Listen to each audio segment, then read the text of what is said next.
हमारी भारतीय संस्कृति में शादी का अर्थ है 7 जन्मों का बंधन। लेकिन क्या हो जब ये बंधन बुरी तरह से तोड़ दिया जाए। आज के समय में चंद घटिया लोगों के कारण सभी पर उंगली उठाई जाती है।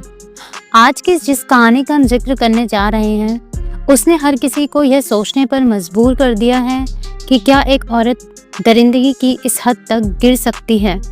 नमस्कार दोस्तों, स्वागत है आपका आज की नई क्राइम स्टोरी में, जहां हम आपको सच्ची घटनाओं से रूबरू कराते हैं। आज की यह कहानी आपको अंदर तक झकझोर देगी। शायद आप जिन रिश्तों में बंधे हैं उन पर भी शक करने लगे। मेरठ के ब्रह्मपुरी इलाके में एक पत्नी ने अपने पति की हत्या कर दी। सौरभ राजपूत, जो लंदन से 24 फरवरी को अपनी पत्नी और बेटी के जन्मदिन को मनाने के लिए लौटा था। इसके साथ ही उसे अपना पासपोर्ट रिन्यू करवाना था। वह यह नहीं जानता था कि यहाँ उसका इंतजार मौत कर रही है। सौरभ मर्चेंट नेवी में काम कर चुका था और वह लंदन के एक मॉल की बेकरी में काम करता था। उसका अधिकतर समय वहीं बीतता था और वह छुट्टियों में ही अपने घर आता था। इस बार वह 2 साल बाद अपने घर लौटा था। सौरभ ने मुस्कान से 18 नवंबर 2016 को लव मैरिज की थी। मुस्कान के नाना का घर सौरभ के घर के पास था, जो कि ज्योतिष का कार्य करते थे। इस वजह से सौरभ अक्सर वहां जाया करता था। तभी उसकी मुलाकात मुस्कान से हुई और उन्हें एक दूसरे से प्यार हो गया। यह बात जब दोनों ने अपने घर वालों को बताई तो उन्होंने शादी से मना कर दिया, लेकिन उन्होंने अपने परिवार को मनाया और सबकी रजामंदी से शादी कर ली। सौरभ को 28 फरवरी 2018 को बेटी पीहू हुई। इनकी जिंदगी बहुत अच्छे से गुजर रही थी, लेकिन 2019 में मुस्कान की जिंदगी में एक शख्स की एंट्री हुई जिसका नाम था साहिल।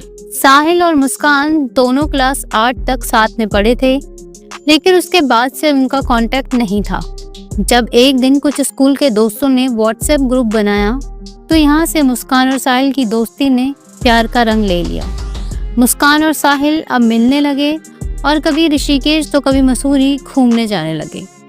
एक दिन इन दोनों को सौरभ के मकान मालिक ने आपत्तिजनक स्थिति में देख लिया और तुरंत सौरभ को इसकी जानकारी दी, जिसके बाद मुस्कान और सौरभ के बीच में झगड़ा हुआ। सौरभ ने मुस्कान को साफ शब्दों में चेतावनी दी कि वह अब कभी साहिल से नहीं मिलेगी, लेकिन वह साहिल से मिलती रही। सौरभ के साथ मुस्कान ने रिश्ते इस कदर बिगाड़ दिए कि 2021 में सौरभ ने तलाक के पेपर तैयार करवा लिए। लेकिन इन दोनों के बीच सुलह हो गई और बेटी के भविष्य को ध्यान में रखकर यह अलग नहीं हुए। मुस्कान ये भूल गई कि सौरभ से भी उसने लव मैरिज ही की थी। सौरभ मुस्कान से ब्लाइंड लव करता था। शादी के बाद सिर्फ 1 साल तक मुस्कान सौरभ के परिवार के संग रही और उसके बाद मेरठ के ब्रह्मपुरी इलाके में किराए पर घर ले लिया। सौरभ कभी नहीं चाहता था कि उसकी पत्नी को किसी भी तरह की परेशानी हो। इस वजह से सौरभ के अपने परिवार से रिश्ते खराब हो गए। मुस्कान पर साहिल के साथ रहने का भूत इस कदर सवार हो गया था कि उसने नवंबर से ही अपने पति को मारने की प्लानिंग शुरू कर दी थी। सौरभ शराब पीने का शौकीन था, इसलिए मुस्कान ने शराब की बोतलों में नींद की गोलियां मिला दी।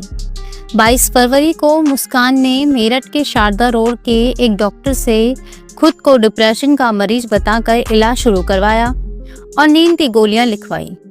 इसके बाद वह घर आई और इंटरनेट पर नींद की गोलियों के सॉल्ट चेक किए और उन्हें खुद ही पर्चे पर लिख दिया। अब साहिल और मुस्कान खैर नगर के एक मेडिकल स्टोर पर पहुंचे और वहां से दवाइयां ली। इसके बाद शारदा नगर से ही मीट काटने वाले 2 चाकू 800 रुपए में, एक उस्तरा और पॉलीथीन 3। मुस्कान ने जिन शराब की बोतलों में नींद की दवाई मिलाई थी उन्हें सौरभ ने अभी तक हाथ नहीं लगाया था, जिससे मुस्कान को अपना प्लान फेल होता नजर आने लगा। जब मुस्कान का जन्मदिन था उस दिन सौरभ ने उसके जन्मदिन को बहुत अच्छे से मनाया। सोशल मीडिया पर उस दिन की उनकी एक डांस वीडियो भी वायरल हो रही है। मुस्कान ने खाने की चीज में नींद की दवाई मिला दी और उसे सौरभ को खाने को दिया, जिसे खाने के बाद वह बेहोश हो गया।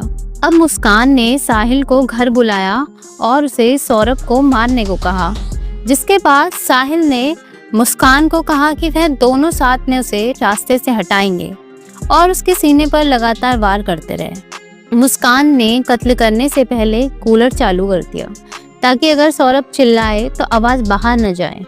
इसके बाद उसकी लाश को बाथरूम में लेकर गए और वहां उसके शरीर के 15 टुकड़े किए। उन्होंने उसके सिर को भी अलग कर दिया और दरिंदगी की हद पार करते हुए उसके हाथों को कलाइयों से काट दिया। कत्ल की प्लानिंग वह पहले से ही कर चुकी थी, इसलिए उसने ब्लिंकिट से 10 किलो ब्लीच पहले ही मंगवा ली थी ताकि कत्ल के बाद खून के दागों को वह मिटा सके। अब उन्होंने सौरभ के धड़ को पॉली बैग में रखा और उसे बेड के बॉक्स में रख दिया। उसी बेड पर मुस्कान आराम से सोई। उसे जरा भी डर नहीं लगा कि कैसे उसने अपने पति की हत्या की है। वहीं साहिल सौरभ के सिर और कलाई को अपने घर ले गया ताकि ठिकाने लगा सके, लेकिन उसे मौका नहीं मिला। मुस्कान और साहिल ने सोच रखा था कि या तो वो सौरभ के शरीर के टुकड़ों को पॉलिथीन में भरकर अलग अलग जगह फेंक देंगे या फिर वो उसे ड्रम में रखकर सीमेंट से जमा देंगे। मुस्कान के घर में पहले से ही नीले रंग का ड्रम मौजूद था जिसे वो इस प्लानिंग के तहत खरीद कर लाई थी।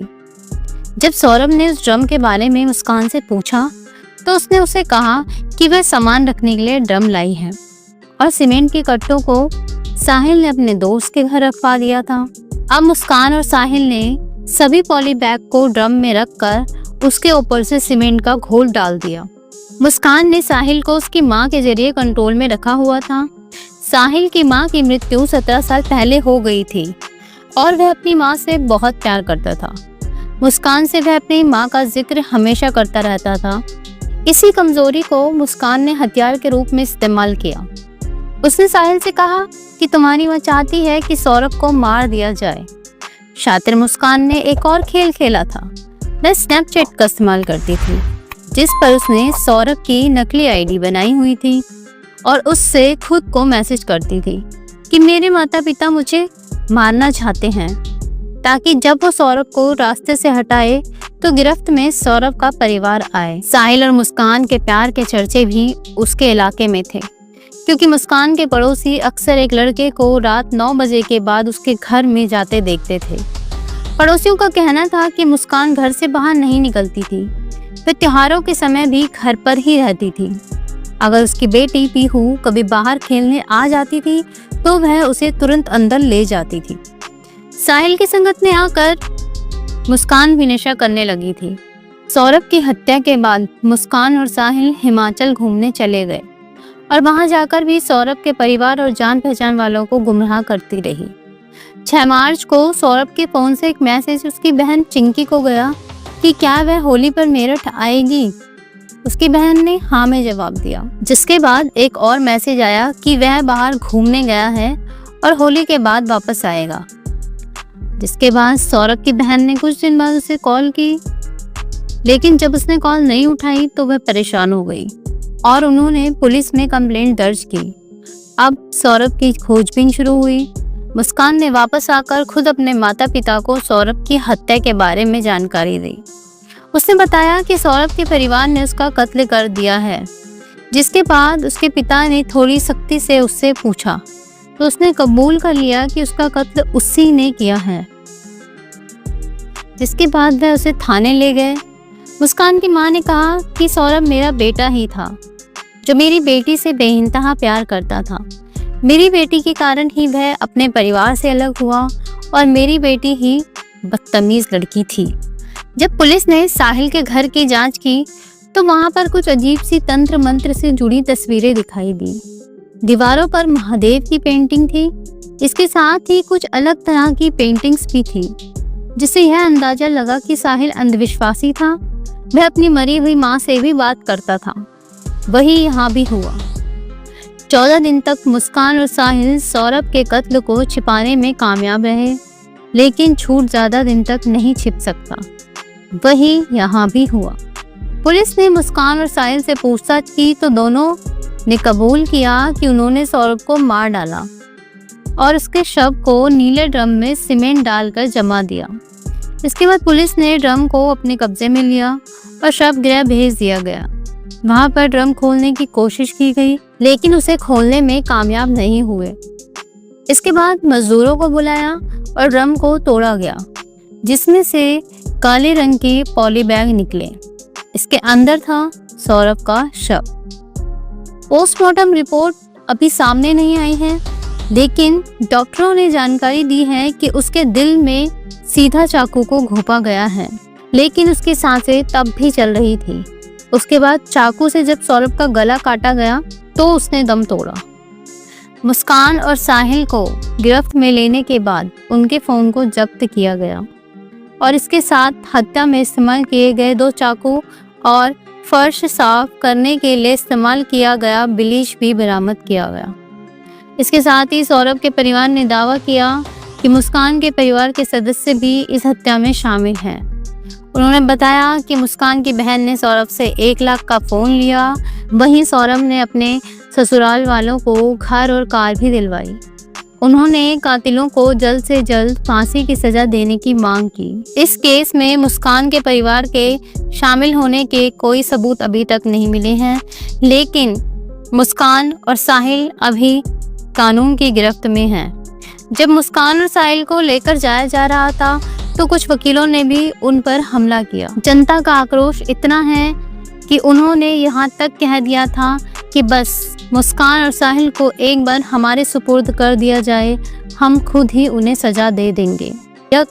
अगर मुस्कान इस रिश्ते में नहीं रहना चाहती थी तो वह सीधे तरीके से सौरभ से तलाक मांग सकती थी, लेकिन उसने ऐसा नहीं किया और एक जुर्म उसने कर दिया, जिसके बाद उसने अपने भविष्य को और अपनी बेटी को भी एक दलदल में फेंक दिया। अगर आपको आज की यह कहानी पसंद आई हो तो हमारे इस चैनल को लाइक करें, सब्सक्राइब करें और शेयर करें। साथ ही नई कहानी के लिए बेल आइकन को भी प्रेस जरूर करें।